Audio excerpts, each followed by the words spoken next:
ভেঙে ফেল, কিছু রাখবে না, সব শেষ কর। আগে জানালা ভাঙ। ঝিনাইদহে ইউনিলিভার কোম্পানির 4টি ডেলিভারি ভ্যান ভাঙচুর, অজ্ঞাত দুর্বৃত্তদের হামলা। সব ভেঙে দাও, তাড়াতাড়ি চলো।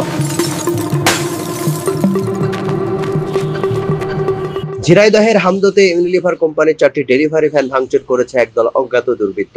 শনিবার গভীর রাতে সদর উপজেলার হামদ এলাকার সৃজনী ফাউন্ডেশনের পরিচালক মোহাম্মদ হারুনুর রশিদের বাসভবনের সামনে এই ঘটনা ঘটে।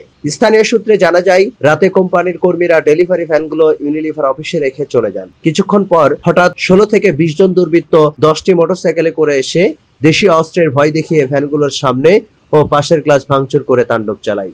ঘটনার সময় ইউনিলিভার কোম্পানির 2 প্রহরী আকাশ মিয়া ও লুৎফর রহমান শব্দ শুনে দ্রুত ঘটনাস্থলে ছুটে যান। তাদের ডাক চিৎকারে দুর্বৃত্তরা পালিয়ে যায়, তবে যাওয়ার সময় তারা হুমকি দেয়, আজ শুধু গ্লাস ভেঙেছে, পরবর্তীতে আরো বড় ক্ষতি করব।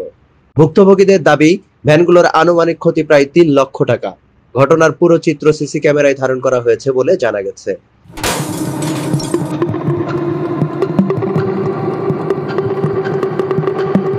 এ ঘটনায় ইউনিলিভার কোম্পানির ঝিনাইদহ জেলা ম্যানেজার শিহাবুদ্দিন সদর থানার লিখিত অভিযোগ দায়ের করেছেন। তিনি ঘটনার দ্রুত তদন্ত ও জড়িতদের গ্রেফতারের দাবি জানিয়েছেন। পুলিশ জানায়, অভিযোগ পেয়েছি, বিষয়টি নিয়ে তদন্ত চলছে। বিপ্লব রাজ, নিউজ ডেস্ক, ঝিনুক মিডিয়া।